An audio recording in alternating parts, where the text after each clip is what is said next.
এই সহজ সরল অন্ধ ছেলেটিকে খুব নির্মমভাবে অ্যাসিডে গলিয়ে হত্যা করে দুর্বৃত্তরা। কিন্তু মার্কো নামের তার বড় ভাই এই হত্যার প্রতিশোধ নিতে নেমে পড়ে এক মরণ খেলায়। এই মার্কো কোনো সাধারণ কেউ নয়, তার হিংস্রতা এতটাই ভয়ঙ্কর যেন দেখে মনে হয় সাক্ষাৎ রাক্ষস এসে সবাইকে খেয়ে ফেলছে। ভায়োলেন্স কত প্রকার ও কি তার সব যদি জানতে চাও তাহলে প্রস্তুতি নিয়ে বসে পড়ো আজকের মুভি মার্কোর এক্সপ্লেনেশন দেখার জন্য। তো চলো আর প্যাচাল না বাড়িয়ে শুরু করা যাক আজকের মুভি এক্সপ্লেনেশন। মুভির শুরুতে আমরা এমন একটা বক্সিং রিং দেখতে পাই, যেটাকে বক্সিং রিং না বলে জুয়ার আড্ডা বললে হয়তো পারফেক্ট হবে। সেই আড্ডায় অনেক লোক বক্সারদের উপরে প্রচুর বাজি ধরে টাকা ওড়াচ্ছিল। দুই বন্ধু ভেক্টর আর ওয়াসিমো এই আড্ডায় বসেছিল ঠিক একই কারণে, কারণ ওয়াসিমো এই ফাইটারদের উপরে অনেক টাকা বাজি রেখেছিল। তার বন্ধু ভেক্টর আবার এসব জুয়া টুয়া খেলা লোক নয়, বরং সে স্রেফ বন্ধুর জন্য এখানে এসেছিল। তার উপর ভেক্টর বেচারা আবার অন্ধ। ফাইট শেষে ওয়াসিম আর ভেক্টর কথা বলতে বলতে সেই জুয়ার আড্ডা থেকে বেরিয়ে আসে। এরই মধ্যে ওয়াসিমের ফোনে তার বড় ভাই তারিকের একটা কল আসে। এই তারিক কিন্তু বড় ভাই হওয়ার সাথে সাথে ওয়াসিমের বিজনেস পার্টনারও। সে কয়েকদিন ধরে তাদের ব্যবসা লস সামলানোর জন্য ড্রাগ মাফিয়াদের সাথে ড্রাগের ডিল সাপ্লাই করার জন্য ওয়াসিমকে রাজি করানোর চেষ্টা করছিল। ঠিক এভাবে এবারও সে ওয়াসিমকে ফোন করে ঠিক একই কথা বললে প্রতিবারের মতোই ওয়াসিম এবারও প্রস্তাবটা পুরোপুরি নাকচ করে দেয়। এরপর দুজনেই আবার স্বাভাবিক ভঙ্গিতে হাঁটতে যাচ্ছিল, কিন্তু আর কিছু দূর যাওয়ার পরেই ভিক্টর হঠাৎ পিছন থেকে ওয়াসিমের গোংরানি শব্দ শুনতে পায়। সে পিছনে ফিরে ওয়াসিমকে ডাকতে গিয়ে কিছু একটাতে তার পা লেগে হুমড়ি খেয়ে পড়ে। সেটা ছিল তার প্রিয় বন্ধু ওয়াসিমেরই ডেড বডি। ভেক্টর তার ঘ্রাণ শক্তির সাহায্যে রক্তের গন্ধ পেয়ে ব্যাপারটা ভালো করে আঁচ করতে পারে। তার সামনে তখন ওয়াসিমের খুনিরা নির্বাক ভঙ্গিতে দাঁড়িয়েছিল।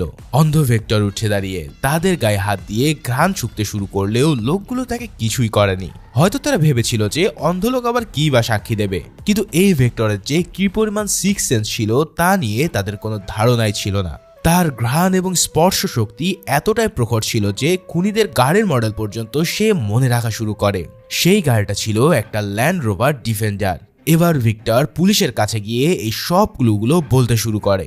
এই সব ক্লু পাওয়ার পর পুলিশ ভাবতে থাকে ভিক্টরের ভাই তারিকই হয়তো এর সাথে কোনো না কোনো ভাবে জড়িত আছে। কিন্তু তার ওখানে গিয়ে প্রশ্ন করলে তারিকের কথা হলো যে পুলিশ স্রেফ তাদের সময় নষ্ট করছে। সে তার ভাইয়ের জন্য ইসলামিক রীতিতেও জানাজার আয়োজন করে, আর এখানেই দেখা যায় সেই অনুষ্ঠানে চলে আসে ওই ডিফেন্ডার গাড়িটি। বহু দূর থেকে গাড়ির শব্দ শুনে আর ঘ্রাণ শুকে ভিক্টর বুঝতে পারে যে এটাই হলো সেই খুনির দল। এই দলের লিডারের নাম রাসেল। সে এসে সরাসরি তারিকের সাথেই কোলাকুলি করে। এখান থেকেই আমরা বুঝতে পারি যে তারিক এবং রাসেল মিলে আসলে নিজের ভাইকেই হত্যা করে দিয়েছে। পাশাপাশি ভেক্টরও কিন্তু এই সমস্ত কিছু আঁচ করতে পেরে বুঝতে পারে যে কে আসলে তার বন্ধুর আসল খুনি। তাই সে দ্রুত তার গার্লফ্রেন্ড ঈশাকে ফোন করে জানায় যে সে তার সাথে একটা ইম্পর্টেন্ট কথা বলতে চায়। কিন্তু ঈশার সাথে কথা শেষ হওয়া মাত্রই রাসেলের লোকরা এসে ভিক্টরকে কিডন্যাপ করে নিয়ে যায়। এবার তাকে নিজেদের ডেরায় নিয়ে যাওয়ার পর রাসেল তাকে বলে যে তারিকই ওয়াসিমকে পৃথিবী থেকে সরিয়ে দেওয়ার কথা বলেছিল, কারণ ওয়াসিম তাদের ড্রাগ বিজনেসে বাগড়া দিচ্ছিল। মানে তারিক নিজের ভাইকে পর্যন্ত দুনিয়া থেকে সরিয়ে দিতে দ্বিধা করেনি। ভেক্টর এসব শুনে হুমকি দেয় যে সে পুলিশের কাছে রাসেলের ব্যাপারে সবকিছু জানিয়ে দেবে। কিন্তু রাসেল পরক্ষণেই তাকে আর কোনো কথা বলার সুযোগ না দিয়ে ভয়ানক এক অ্যাসিডের মধ্যে তাকে ফেলে দেয়, যার ফলে নিমিষেই ভিক্টরের বডিটা সেই ভয়ানক অ্যাসিডে পুড়ে পুরোপুরি গলতে শুরু করে। শুধু তাই নয়, তার এই মৃত্যুর ভিডিওটা রাসেল তার লোকজনদের দিয়ে করিয়ে রাখে। এবার রাসেল ভিক্টরকে মারার পর তার বাবা টনির সাথে দেখা করতে যায়। টনি নিজেও একটা বিরাট গ্যাংস্টার এবং সেই হলো এই গ্যাংয়ের বস। সে তার লোকদের আদেশ দেয় যে ভিক্টরের বডিটা যেন কোনোভাবেই চেনা না যায়। তারাও তাকে আশ্বস্ত করে বলে যে সেই বডিটা তারা ইতিমধ্যে অ্যাসিড দিয়ে জ্বালিয়ে দিয়েছে। কিন্তু ঠিকই তার বডি কিছুদিনের মধ্যেই পুলিশ খুঁজে পায়। ভিক্টরের গার্লফ্রেন্ড ঈশার মিসিং কমপ্লেনের সূত্র ধরে তার বডিটাকে তারা চিহ্নিত করে ফেলে। অর্থাৎ এই বডিটা ওয়াসিমের মার্ডার কেসে সবচেয়ে বড় সাক্ষী ভিক্টরেরই। এখন পুলিশের মুখ থেকে আমরা একটা শকিং জিনিস শুনতে পাই। ভিক্টর নিতান্তই সাধারণ মানুষ হলেও সে কিন্তু কোনো সাধারণ ফ্যামিলির মানুষ ছিল না। তার ভাই জর্জ পিটারও নিজেও এক বিরাট গ্যাংস্টার। এর উপরে ভিক্টরের মার্কো নামের এক ভাই ছিল, যে ছিল সব গ্যাংদের চেয়ে সবচেয়ে বেশি ভয়ঙ্কর।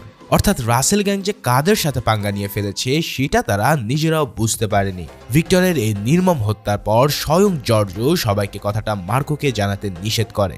কারণ সে যদি একবার জানতে পায় তাহলে কি করে বসবে তা কেউ কল্পনাও ভাবতে পারে না। কেননা মার্কোর সবচেয়ে প্রিয় মানুষ ছিল এই ভেক্টর। এখানে মার্কো কিন্তু তাদের আপন ভাই ছিল না। অনেক আগে তাদের বাবা তাকে রাস্তা থেকে নিয়ে এসে নিজের ছেলের মর্যাদা দিয়েছিল। তারপর থেকেই জর্জ আর ভিক্টর তাকে আপন ভাইয়ের মতোই ভালোবেসেছে। আর মার্কো তাদের গায়ে কখনোই একটা ফুলের টোকাও লাগতে দেয়নি। জর্জের ছিল গোল্ডের ব্যবসা, আর সে সমস্ত কিছু মার্কোই সামলে দিত। অনেকদিন আগের ঘটনা, একবার জর্জকে জনি নামের এক গ্যাংস্টার ফোন করে বলে যে সে তার ভাইকে কিডন্যাপ করে নিয়েছে, যার বদলে লোকটা মুক্তিপণ হিসেবে 4 কেজি গোল্ডের বিস্কুট দাবি করে। এখন কল পাওয়ার পর জর্জ ভেবেছিল যে লোকগুলো হয়তো ভিক্টরকে ধরে নিয়ে গেছে, কিন্তু দেখা যায় ভিক্টর তখন তাদের বাড়ির উঠানে দিব্যি বসে আছে।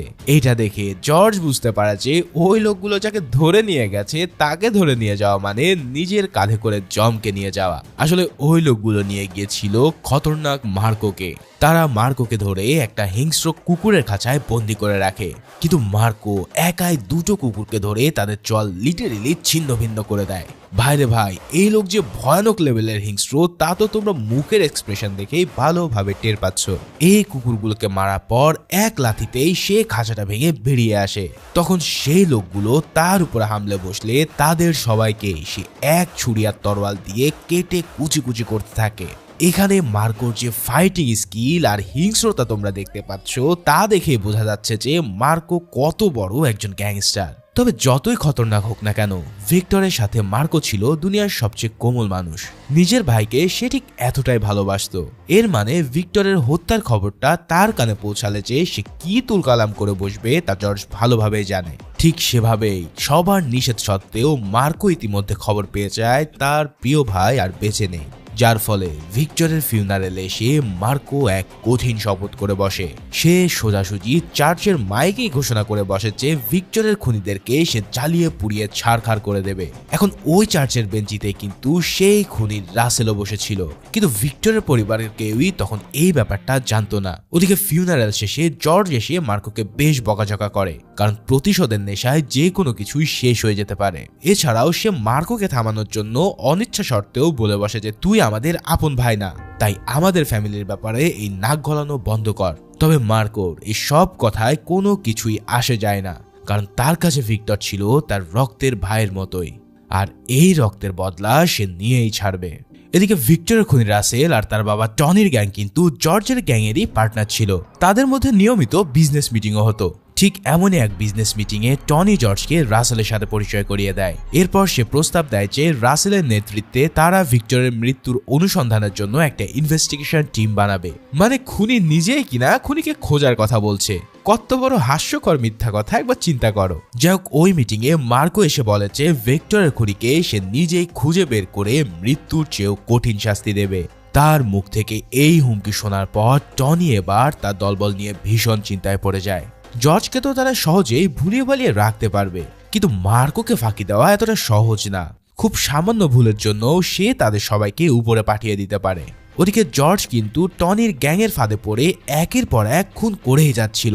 টনিরা মূলত নিজেদের শত্রুকে জর্জের শত্রু বানিয়ে দিয়েছিল, আর তারা ভিক্টরের মৃত্যুর পিছনে তাদেরকে দায়ী করা শুরু করে, যার ফলে প্রতিশোধের নেশায় থাকা জর্জ 7-5 না ভেবে টনির কথা মতোই সবাইকে মেরে সাফ করতে থাকে। কিন্তু মার্কো তখনও নিজের মতন করে ইনভেস্টিগেশন চালিয়ে যাচ্ছে। সে পুলিশের কাছ থেকে জানতে পারে যে ভেক্টরকে খুব শক্তিশালী হাইড্রোফ্লুরিক অ্যাসিড দিয়ে জ্বালিয়ে দেওয়া হয়েছে। সে আরো জানতে পারে যে ভেক্টরের মৃত্যুর সাথে ওয়াসিমের মৃত্যুরও হয়তো কানেকশন আছে। তাই এবার সে ওয়াসিমের মৃত্যুর ব্যাপারে প্রথমে খোঁজ নিতে শুরু করে। ওদিকে মার্কোর ভয়ে টনির গ্যাংয়ের পুরো ঘাম ছুটে যাওয়ার মতো অবস্থা। তাদের মধ্যে তারিক আবার একটু বেশি ভীত ছিল। টনি তাকে হুমকি দেয় যে যদি সে ভুলেও মার্কোর সামনে কিছু বলে ফেলে তাহলে সোজা জাহান্নামে পাঠিয়ে দেওয়া হবে তাকে। এবার মার্কো কিন্তু এক পর্যায়ে এই তারিককে জিজ্ঞাসাবাদ করতে আসে, কিন্তু তারিক জানায় যে ভিক্টরকে শেষবারের মতন ওয়াসিমের জানাজায় সে দেখেছিল, তারপরে যা ঘটেছে সে ব্যাপারে সে কিছুই জানে না। তখন মার্কো হঠাৎ তাকে জিজ্ঞেস করে বসে ওয়াসিমের সাথে তার সম্পর্ক কেমন ছিল। এই প্রশ্ন শুনে এবার সে পুরোই ঘাবড়ে যায়। তাহলে মার্কো কি ওয়াসিমের মৃত্যুর সাথে ভিক্টরের মৃত্যুর কানেকশন ধরে ফেলেছে? তারিক ভয়ে ভয়ে উত্তর দেয় ওয়াসিম তার প্রাণের চেয়েও প্রিয় ভাই ছিল, কিন্তু সে যে আসলে ওয়াসিমকে হত্যা করেছে তা তো তোমরা ইতিমধ্যে জেনেই গেছো। এখন মার্কো সেটা না জানলেও তারিককে সে বলে যে ওয়াসিমের মৃত্যুর সাথে ভিক্টরের মৃত্যুর সম্পর্ক অবশ্যই আছে, আর সে ওই খুনিকে খুব জলদি উপরে পাঠানোর ব্যবস্থা করবে। তারিককে এভাবে ধমকানোর পর সে ওই জুয়ার আড্ডার বক্সিং রিংয়ে যায় যেখানে নিয়মিত ওয়াসিম বাজি ধরত। সেখানে হাজির হওয়ার পরে রিং এর চ্যাম্পিয়ন জেমস তাকে রিংয়ে আসার জন্য চ্যালেঞ্জ দেয়। আসলে রাসেল আগে থেকে জেমসকে নিজের দলে সামিল করে নিয়েছিল। সে জানতো যে মার্কো ওয়াসিমের কিডন্যাপারদেরকে খুঁজতে ওই রিংয়ে যাবে। সে জেমসকে আগে থেকে বলে রাখেছে মার্কো আসার পর তাকে এমন একটা লোকের চেহারা বর্ণনা দিতে হবে যার সাথে রাসেলের কোনো মিলই নেই। আর মার্কো সেই লোকটাকে খুঁজতে খুঁজতে হয়রান হয়ে গেলেও সে আসলে কিছু খুঁজেই পাবে না। প্ল্যান মোতাবেক মার্কোকে রিংয়ে চ্যালেঞ্জ করার পর সে জেমসকে আচ্ছা করে কেলিয়ে দেয়। এমনকি জেমসের অনেকগুলো লোক মিলেও তার একটা চুলও বাঁকা করতে পারে না। এভাবে কড়া এক ধোলাই খাওয়ার পর মার্কো যখন তাকে জিজ্ঞাসাবাদ শুরু করে তখন সে রাসেলের কথা মতোই কাল্পনিক একটা চেহারার বর্ণনা দেয়। ওদিকে টনিরা কিন্তু বুঝতে পেরেছিল যে মার্কো তাদের খোঁজার খুব কাছাকাছি চলে এসেছে আর অল্প সময়ের মধ্যে হয়তো সে সব রহস্য জেনে যাবে। তখন রাসেলের এক সাগরে দেব জানায় চলো মার্কো তাদেরকে খুঁজে বের করার আগেই তাকে এবং তার ভাইকে উপরে পাঠিয়ে দিই। কিন্তু টনি বলে যে জর্জকে এখন মেরে ফেলে কোনো লাভই হবে না, বরং তাকে চরম লেভেলের ধাক্কা খাওয়ানোর জন্য তার গোল্ডগুলো হাইজ্যাক করতে হবে। সেদিন কেরালায় একটা পোর্টে জর্জের প্রায় 120 কেজি স্বর্ণ আসার কথা ছিল। টনি প্ল্যান করে যে তারা সেখান থেকে 30 কেজি স্বর্ণের খবর কাস্টমকে দিয়ে দেবে। কাস্টম শেষে ওই স্বর্ণগুলো বাজেয়াপ্ত করার পর তারা জর্জের 4 জন লোককেই একই কথা শুনিয়ে বলবে যে তাদের ভাগের 30 কেজি স্বর্ণ কাস্টমস ধরে ফেলেছে। তখন সেই 4 জনই ভাববে যে বাজেয়াপ্ত হওয়া 30 কেজি স্বর্ণই তাদের নিজেদের ভাগের, আর এই ফাঁকে থাকা বাকি 90 কেজি স্বর্ণ লুট করে দেবে টনির দল। মানে জর্জের ব্যবসায় লাল বাতি জ্বালানোর জন্য টনি এক কঠিন লেভেলের মাস্টার প্ল্যান করে ফেলে। ঠিক সেই মোতাবেক সফলভাবে তারা প্ল্যান বাস্তবায়ন করে 90 কেজি স্বর্ণ হাতিয়ে নেয়। এদিকে জর্জ যখন জানতে পারে যে তার সব স্বর্ণ গায়েব হয়ে গেছে তখন সে সব পার্টনারদেরকে মিটিংয়ে ডাকে। সে এটা সন্দেহ করে যে তাদের মধ্যে কেউ একজন হয়তো এই ঘটনার সাথে জড়িত, আর যদি সে কোনোভাবে তাকে ধরতে পারে তাহলে সেই লোকের ঠিকানা হবে সোজা জাহান্নাম। মিটিং শেষ করে বেরিয়ে আসার সময় জর্জ যখন গাড়িতে ওঠে তখন রাসেলের গ্যাং মেম্বার দেব এসে ইম্পর্টেন্ট কথার আড়ালেই সেই গাড়িতে চড়ে বসে। তারপর সে হঠাৎ বলে ওঠে যে কাস্টমসকে ওই স্বর্ণের খবরটা সে নিজেই দিয়েছিল, আর এই কথা বলার সাথে সাথেই সে জর্জকে অনবরত ছুরির আঘাত করে জখম করে ফেলে। তারপর সে ওই অবস্থাতে জর্জকে ফেলে সে গাড়ি থেকে নেমে পালিয়ে যায়। সে ভেবেছিল যে পরিমাণ আঘাত তাকে করা হয়েছে তাতে অনায়াসেই জর্জ উপরে পৌঁছে যাবে, কিন্তু ভাগ্যক্রমে জর্জ সেই যাত্রায় বেঁচে গিয়ে কোমায় চলে যায়। তবে এই কাহিনী দেখে টনির মাথায় এক আলাদা প্ল্যান চলে আসে। যেহেতু জর্জ মারা যায়নি তাই তাকে এখন অন্য কোনো খেলা খেলতে হবে। তাই সে সোজা মার্কোর কাছে এসে বলে যে এই সব কিছু করেছে তাদের সিন্ডিকেটের একজন গ্যাং মেম্বার দেব। স্বর্ণ গায়েব করার সমস্ত দোষটাও সে দেবের ঘাড়ে চাপিয়ে দেয়। জর্জ এই কথা জানতে পেরে যাওয়ায় দেবী তাকে মারতে চেয়েছিল টনি রাসেলকে এটা বোঝানোর চেষ্টা করে, কিন্তু এর সবটাই যে টনির প্ল্যান ছিল তা তো আর বলার অপেক্ষা রাখে না। হসপিটাল থেকে বেরিয়ে টনি নিজের গাড়িতে উঠে প্রথমে দেবকে কয়েকটা ঘুষি মারে, কারণ দেব তার মিশন ঠিকমতো পূরণ করতে পারেনি, যার ফলে টনি এবার তাকে বেশ কয়েকদিনের জন্য আন্ডারগ্রাউন্ডে চলে যেতে বলে। ওদিকে এই কাহিনীতে হঠাৎ নতুন এক মোড় আসে। রাজ নামের এক ইউটিউবার পুলিশের কাছে গিয়ে জানায় যে বক্সিং রিং এর বাইরে সে নিজের গাড়িতে ক্যামেরা ফিট করে কিছু ভিডিও রেকর্ড করেছে। মূলত ওই এরিয়ার ড্রাগ ডিলিং এর ব্যাপারে একটা স্টিং অপারেশন চালানোর জন্য সে পার্কিং লটে নিজের গাড়িতে ক্যামেরা ফিট করে রেখেছিল, আর ওই ক্যামেরাতেই সে রাসেল গ্যাংয়ের হাতে ওয়াসিমের কিডন্যাপ হওয়ার ফুটেজটা স্পষ্টভাবে রেকর্ড করে নিয়েছে। রাজ সেই ফুটেজটা ইন্সপেক্টর অশোকের হাতে তুলে দিলে অশোক তার সিনিয়র ইন্সপেক্টরের কাছে গিয়ে ব্যাপারটা জানায়, কিন্তু সেই ইন্সপেক্টর সব ফাইলকে ডাস্টবিনে ফেলে দিয়ে খবরটা সোজা টনির কাছে পাঠিয়ে দেয়। এর কারণ তো তোমরা বুঝতেই পারছো, ওই অফিসারকে টনি আগেই টাকা দিয়ে কিনে রেখেছিল। অন্যদিকে টনির লোকেরা ইন্সপেক্টর অশোককে গিয়েও তাকে খতম করে দেয়। এর পাশাপাশি সেই ইউটিউবারকেও কিডন্যাপ করে তাকে হত্যা করে ফেলে। তার মানে যতটুকু না প্রমাণ হাতে ছিল তার সবকিছুই এখন আবারও শেষ হয়ে গেল। কিন্তু ইন্সপেক্টর অশোক আগে থেকেই এই ব্যাপারটা কিন্তু আন্দাজ করতে পেরেছিল, তাই জর্জদের ফ্যামিলির ডক্টর সেবাস্টিয়ানের হাতে সে একটা পেন ড্রাইভ তুলে দেয়। এই পেন ড্রাইভে ছিল ওই খুনের ভিডিও ফুটেজ। এদিকে জর্জের জ্ঞান ফিরে আসলে সেবাস্টিয়ান সেটা জর্জের হাতে তুলে দিলে তার মাথা পুরোই উড়ে যায়। ভিডিওতে বেশ স্পষ্টভাবে রাসেলের গ্যাংকে ওয়াসিমকে মারতে দেখা যাচ্ছে। জর্জ তৎক্ষণাৎ মার্কোকে ফোন করে জানায় যে রাসেলই হলো ওয়াসিম এবং ভিক্টরের আসল খুনি, কিন্তু মার্কো ঠিক সেই সময়টাতে রাসেলের সাথেই গাড়িতে বসেছিল, যার ফলে তার কথা শেষ হওয়ার সাথে সাথেই রাসেল পিছন থেকে মার্কোর গলা চেপে ধরে তাকে কাবু করে দেয়। এরপর তারা তাকে একটা জঙ্গলের ভিতরে নিয়ে গিয়ে তার জন্য একটা কবর খুঁড়তে থাকে। রাসেল এসে একটা ছুরি নিয়ে সোজা তার পিঠে ঢুকিয়ে দেয়, কিন্তু তবুও মার্কোর চোখে এক ফোঁটা ভয়ের চিহ্ন ছিল না। তখন রাসেল মার্কোর সামনে তার অ্যাসিস্ট্যান্ট আনোয়ারের একটা হাত চেইন স দিয়ে কেচে ফেলে। বুঝতেই পারছো এই রাসেল যে কতটা হিংস্র আর সাইকো তা তো বলার অপেক্ষা রাখে না। আনোয়ারের হাত এভাবে কেচে দেওয়ার পর রাসেল এবার মার্কোকে শেষ করার কাজের অর্ডার দেয়। তখন তার লোকেরা মার্কোকে শেষ করতে গেলে এবার মার্কো শুরু করে তার আসল খেলা। সে তার হাত বাঁধা অবস্থাতেই স্রেফ মুখের ব্যবহার করে ছুরি দিয়ে একের পর এক লোককে উপরে পাঠাতে থাকে। এই সিনটা দেখে আমার ঠিক পুষ্পা সিনেমার কথা মনে পড়ে গেল। এবার রাসেল এক লোকের কান কামড় দিয়ে সে পুরোই তার কানের মাংস তুলে নেয়। এই মার্কো যে হিংস্র রাসেলের চাইতে কয়েক গুণ বেশি হিংস্র সেটা রাসেল নিজেও কল্পনা করতে পারেনি। পুরো গ্যাং তার উপরে ছুরি চাপাতে নিয়ে হামলে পড়লেও সে সবাইকে হাত পা বাঁধা অবস্থাতেই শেষ করে দিতে থাকে। শেষ পর্যন্ত সে নিজের হাতের বাঁধনটা খুলে ফেলতে সক্ষম হয়। দুই হাতে দুই কুড়াল নিয়ে রাসেল পুরো গ্যাংকে পুরো ছিন্ন ভিন্ন করে দেয়। এরপর সে রাসেলের উপরে হামলা করে বসলে দুজনের মধ্যে শুরু হয় এক কঠিন ফাইট। বেশ কিছুক্ষণ ফাইটের পর রাসেল ও মার্কোর হাতে ধরাশরি হয়, কিন্তু মার্কো তখনই তাকে খতম না করে আহত আনোয়ারকে নিজের গাড়িতে তুলে নেয়। আনোয়ারের অসহ যন্ত্রণা দেখে যেন তার মাথায় তীব্র আগুন চেপে বসে। সে এবার ওই চেন শটাকে নিয়ে গ্যাং মেম্বারদের কেটে কুচি কুচি করতে থাকে। সবাইকে কাটা শেষ হয়ে গেলে এরপর সে চলে যায় রাসেলকে মারতে। তবে যেই না রাসেলকে সে খতম করতে যাবে ঠিক সেই সময় দেখা যায় টনি ইতিমধ্যে ভিক্টরের প্রেমিকা ঈশাকে কিডন্যাপ করে নিয়েছে। টনি তখন জানায় ঈশা এই মুহূর্তে প্রেগনেন্ট আর তার পেটে রয়েছে ভিক্টরেরই বাচ্চা, যার ফলে মার্কো যদি তার বংশধরকে বাঁচাতে চায় তাহলে সে যেন রাসেলকে ছেড়ে দেয়। এই সব কিছু দেখে পরিবারের খাতিরে মার্কো বাধ্য হয় তখন রাসেলকে ছেড়ে দিতে। সেখান থেকে সে টনির দাবিগুলো শোনার পরে জর্জের মাথায় তো পুরোই হাত। টনি ঈশাকে ছেড়ে দেওয়ার বিনিময়ে তার ব্যবসার পুরো মালিকানাটাই সে নিজের নামে করে নিতে চাইছিল, কিন্তু পরিবারের সব সদস্যরা তাতে কোনোভাবেই রাজি হয় না। তবে মার্কো জানায় সে তার পরিবারের জন্য যে কোনো লিমিট পর্যন্ত যেতে রাজি আছে। সে এরপর খোঁজ করতে করতে দেবের লোকেশন জেনে যেতে সক্ষম হয়। সে তাকে সেখান থেকে তুলে নিয়ে এসে একটা কন্টেনারে বন্দি করে রাখে। মার্কো ওই কন্টেনারে বিষাক্ত ফসজিন গ্যাসের একটা সিলিন্ডার রেখে দিয়েছিল। সে ওই গ্যাস ছেড়ে দিয়ে দেবকে বলে যে 1 ঘন্টার মধ্যে এই গ্যাস তাকে শেষ করে দেবে, তাই তার হাতে ঈশার লোকেশন জানানোর সময় আছে মাত্র 1 ঘন্টা।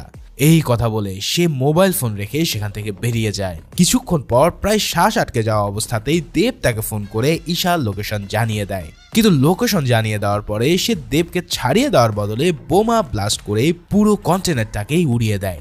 এরপর সে ঈশাকে বাঁচানোর জন্য সোজা ওই লোকেশনের উদ্দেশ্যে রওনা দেয়, কিন্তু টনি আগে থেকেই তাকে আটকানোর জন্য বিশাল এক দল তৈরি করে রেখেছিল। কিন্তু মার্কোর কাছে তারা সির্ফ তাসের ঘরের মতন একদম উড়েই যায়। এতগুলো লোক মিলে ধারালো অস্ত্র দিয়েও তার কোনো কিছুই করতে পারে না, বরং সিঁড়ি দিয়ে উঠতে উঠতে মার্কো তাদের সবাইকে মেরে লাশের পাহাড় বানিয়ে ফেলে। এখানের এই সিন দেখে আমার আবার এনিমেল সিনেমার কথা মনে পড়ে গেল। মানে আশেপাশের সকল সিনেমাগুলো দিয়ে মোটামুটি এই সিনেমার অ্যাকশন সিকোয়েন্স গুলো বানানো হয়েছে। যাই হোক, অবশেষে বিল্ডিং এর ছাদে পৌঁছানোর পর সে চেয়ারে বসা একটা মেয়েকে দেখতে পায়, কিন্তু এই চেয়ারে বসা মেয়েটা আসলে ঈশা ছিল না। তার মানে টনি এখানে তাকে আসলে ভুলিয়ে ভালিয়ে নিয়ে এসেছে। এরপরেই টনি সেখানে এসে হাজির হয় আর সে জানায় এটা তার একটা প্ল্যান ছিল। আসলে এশা এখনো তার কাছেই বন্দি আছে। যদি মার্কো আর কোনো চালাকির চেষ্টা করে তাহলে ভিক্টরের অনাগত সন্তান এই পৃথিবীর মুখ দেখতে পাবে না। তাই মার্কো এবং জর্জ উভয় পক্ষই টনির সাথে ডিল করাটাই এবার বুদ্ধিমানের কাজ হবে বলে মনে করে। এখন টনির এই হুমকি পাওয়ার পর মার্কো রাসেলের কাছে গিয়ে একটা ব্রিফকেস তুলে দেয়, কারণ টনির কথা মতো সমস্ত লিগ্যাল ডকুমেন্টস সেই ব্রিফকেসে আনার কথা ছিল। কিন্তু রাসেল সেই ব্রিফকেস খুলে যা দেখে তাতে তার হুঁশ উড়ে যায়। ওই ব্রিফকেসে রাখা ছিল তার বাবা টনির একটা কাটা হাত। মূলত মার্কো আর জর্জ মিলে টনির এই হাল করে দিয়েছে। মার্কো রাসেলকে বলে যে যদি তারা ঈশাকে ছেড়ে দেয় তাহলে সে টনির লোকেশন দিয়ে দেবে, যাতে তারা সেখানে গিয়ে টনিকে বাঁচাতে পারে। এই সব কাণ্ড দেখে রাসেল তখন ঈশাকে ছেড়ে দিতে বাধ্য হয়। মার্কো এবার ঈশাকে নিয়ে চলে যাওয়ার সময় মেসেজের মাধ্যমে টনির লোকেশন জানিয়ে দেয়। রাসেল তার দলবল নিয়ে সেখানে গিয়ে দেখতে পায় যে মার্কো টনিকে একটা চেয়ারে বেঁধে তার মাথার উপরে অ্যাসিডের কৌটা ঝুলিয়ে রেখেছে। এছাড়াও এক বিশেষ মেকানিজমের সাথে ওই কৌটাটার কানেকশন দেওয়া ছিল একটা গুলিতে। তার মানে যদি সেটা কোনোভাবে নড়ে যায় তাহলে অ্যাসিড থেকে বাঁচলেও সে বন্দুকের ট্রিগারের থেকে বাঁচতে পারবে না। তখন খুব সাবধানে ওই মেকানিজমটাকে অফ করে দিয়ে অ্যাসিডের কৌটাটা সরাতে সক্ষম হয়। কিন্তু তাদের আরেক লোক হঠাৎ দরজা খুলতে গিয়ে টনির চেয়ারের নিচে থাকা মাইনটা অ্যাক্টিভ করে দেয়। মানে মার্কো সেখানে আগে থেকে ভয়ানক এক মৃত্যুফাত সাজিয়ে রেখেছিল। রাসেল তখন আর কোনো উপায় না দেখে সেখান থেকে সরে যেতে বাধ্য হয়। তারপর তার চোখের সামনেই ভয়ানক এক বিস্ফোরণে টনির শরীর ছিন্ন ভিন্ন হয়ে যায়। চোখের সামনে নিজের বাবার এমন মৃত্যু দেখে সে পুরোই পাগল হয়ে পড়ে। ওদিকে মার্কো ঈশাকে জর্জের কাছে নিয়ে যাওয়ার পর জর্জ মার্কোকে তার প্রেমিকা মারিয়ার সাথে ঈশাকে সেফ জায়গায় সরিয়ে নিতে বলে, কিন্তু সে জর্জকে কোনোভাবে একা রেখে যেতে চাইছিল না। তাই তারা সবাই জর্জের বাড়িতেই থেকে যায়। ওদিকে টনি মারা যাওয়ার পর পাগল হয়ে যাওয়া রাসেল চলে যায় তার আরেক ভাই সাইরাসের কাছে। এই সাইরাস কিন্তু টনি কিংবা মার্কোর চাইতেও শত গুণ খতরনাক এক গ্যাংস্টার। মানুষের শরীর কেটে কুচি কুচি করাই যেন তার প্রতিদিনকার নেশা। এর জন্য সবাই তাকে কসাই বলে ডাকতো। রাসেলের কাছ থেকে টনির মৃত্যুর খবর শোনার পর সাইরাস মার্কোর পুরো পরিবারকেই খতম করার শপথ নেয়। সেদিন গভীর রাতে হঠাৎ ঈশার প্রেগনেন্সি পেন ওঠে। এই অবস্থাতে বাইরে নিয়ে যাওয়াটা রিস্কি হবে বিধায় জর্জ সমস্ত কাজই ঘরে সেরে ফেলার সিদ্ধান্ত নেয়। এর জন্য সে বাইরে থেকে নার্সকেও ডেকে আনে। তবে কিছুক্ষণ পরে যে তাদের সাথে কি ঘটতে চলছে সেই ব্যাপারে কারো কোনো ধারণা ছিল না। সাইরাস তার লোকদের নিয়ে এসে প্রথমে পুরো ঘরের ইলেকট্রিক লাইট অফ করে দেয়। জর্জ তখন মার্কোকে ফ্যামিলির সবাইকে নিরাপদ জায়গায় সরিয়ে রাখার নির্দেশ দেয়। সে তার কথা মতো সবাইকে ভিতরের একটা রুমে আটকে রাখে। এরপর সে তার প্রেমিকা মারিয়াকেও একটা আলমারির মধ্যে লুকিয়ে ফেলে। ওদিকে সাইরাসের লোকরাও ইতিমধ্যে ঘরে ঢুকে পড়েছিল। জর্জ অন্ধকারের সুযোগ নিয়ে একের পর এক ছুরি আর পিস্তল দিয়ে তাদের সবাইকে খতম করতে থাকে। এভাবে সে বেশ কয়েকজনকে উপরে পাঠিয়ে দিলেও শেষে সাইরাস নিজেই গ্রেনেড মেরে তাদের ঘরের দরজা উড়িয়ে দেয়। এবার সে তার ফুল ফোর্স নিয়ে জর্জের ঘরের মধ্যে ঢুকে পড়ে। মার্কো তাদেরকে আটকাতে গেলেও তাদের মধ্যে একজন তাকে মেরে জিম্মি করে নেয়। এদিকে সাইরাসও জর্জকে ছুরি দিয়ে আঘাত করে জখম করে ফেলে। এতগুলো লোকের সাথে একা দুজন লোক কি করেই বা পেরে উঠবে। ওদিকে মার্কোকে টেনে হেসড়ে নিয়ে যাওয়ার সময় মারিয়া আলমারির ভিতর থেকে একজনকে গুলি করে দেয়। এই সুযোগে মার্কো তাদের কয়েকজনকে মেরে নিজেকে ছাড়াতে সক্ষম হয়, কিন্তু কসাই সাইরাস এসে তাকে এবার কুপকাত করে দেয়। মার্কো নিজের সর্বশক্তি দিয়েও তার সাথে পেরে ওঠে না। ওদিকে সাইরাসও তাকে মারতে মারতে রক্তাক্ত করে ফেলে, এমনকি সে তার হাতে ছুরিয়ে ঢুকিয়ে মারাত্মকভাবে জখমও করে দেয়। অন্যদিকে রাসেল তার দলবল নিয়ে যা করতে থাকে তা তোমরা কল্পনাও করতে পারবে না। সে জর্জের পরিবারের সবাইকে খুবই নির্মমভাবে হত্যা শুরু করে। মার্কোকে ভীষণভাবে মেরে জখম করে দেওয়ার পরে সাইরাসও তার সাথে যোগ দেয়। এরা দুজনে মিলে তারপরে যা করে সেটা যেন হিংস্র পশুকেও হার মানায়। ফ্যামিলির সবাইকে তারা ভীষণ নির্মমভাবে হত্যা শুরু করে, এমনকি মহিলা ছোট শিশুরাও তার হাত থেকে রক্ষা পায় না। তার চেয়ে আরো জঘন্যতম ব্যাপার হলো যে সাইরাস লিটারেলি ঈশাকে ওই অবস্থাতে খুন করে তার পেটের বাচ্চাকেও বের করে নেয়। বিশ্বাস করো, এই সিনগুলা যে কি পরিমাণ ডিস্টার্বিং ছিল তা বলে বোঝানো সম্ভব না। শেষ পর্যন্ত তারা মারিয়াকেও মার্কোর সামনে নির্বিচারে হত্যা করে ফেলে। সাইরাস কিন্তু তখনও মার্কোকে শেষ করে দেয়নি, বরং সে তার কাছে এসে বলে, তোকে আমি চাইলে সহজে মারতে পারতাম, কিন্তু সবার মৃত্যু দেখাচ্ছে যে যন্ত্রণা তা তোকে মৃত্যু দিয়েও আমি দিতে পারতাম না। এই কথা বলে সাইরাস আর রাসেল তাদের দলবল নিয়ে মার্কোকে ফেলে চলে যায়। যাবার সময় সদ্য ভূমিষ্ঠ হওয়া ভিক্টরের সন্তানকেও তারা সাথে করে নেয়। এভাবে শেষ হতে দেখা ছাড়া মার্কোর আর কিছুই করার থাকে না।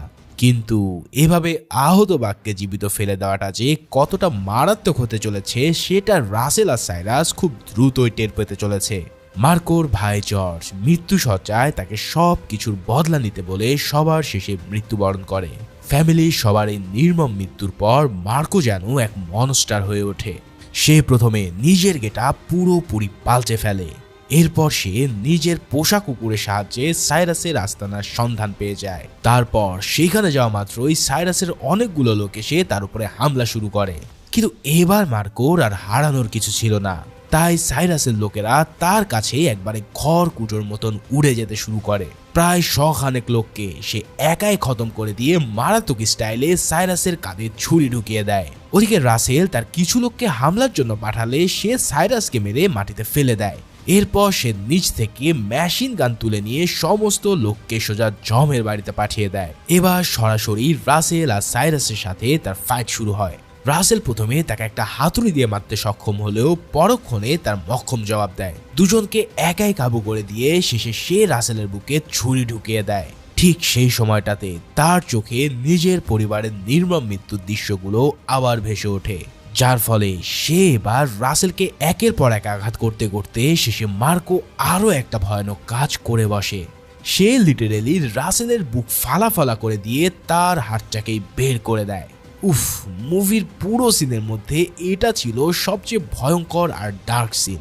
রাসেলকে এইভাবে মরতে দেখে সাইরাস হঠাৎ ভিক্টরের ছেলেকে তুলে নিয়ে অ্যাসিডে ফেলে দিতে চায়, কিন্তু মার্কো তখন প্রচন্ড গতিতে তার গলা বরাবর ছুরি চালিয়ে দিয়ে তার মাথাটাকেই কেটে ফেলে। আর এরপর তার বডিটা নিমেষেই অ্যাসিডের মধ্যে পড়ে গলে যায়, ঠিক ভিক্টরের মতো। এভাবেই মার্কো তার পরিবারের একমাত্র সন্তানকে বাঁচিয়ে নেওয়ার পাশাপাশি তার ফ্যামিলির হত্যারও চরম প্রতিশোধ আদায় করে নেয়। এখন থেকে তার কাছে একমাত্র অবলম্বন হিসেবে বাকি আছে ভিক্টরের সন্তান, যাকে বড় করে তোলার দায়িত্বটা সে নিজের কাঁধে তুলে নেয়। ঠিক এভাবেই বেশ কয়েক বছর পার হয়ে যায়, আর একদিন আমরা দেখতে পাই ভিক্টরের সন্তানকে নিয়ে মার্কো একটা বিচে বসে আছে। তবে ঠিক সেই সময় বেশ কিছু গাড়ি সেই বিচে এসে উপস্থিত হয়, আর পরক্ষণে মার্কো বুঝতে পারে যে তার প্রিয় ভাতিজা সেখান থেকে গায়েব হয়ে গেছে। ঠিক এই সিনের মধ্য দিয়ে শেষ হয় মার্কো মুভিটি। আর এইখান থেকে আমরা বুঝতে পারি যে মার্কো মুভি এখানেই শেষ নয়, হয়তো এর সেকেন্ড পার্ট খুব দ্রুতই আসতে চলেছে। তো ফাইনালি মার্কো আবারও এক নতুন মিশনে নেমে পড়বে তার ভাতিজাকে উদ্ধার করার জন্য।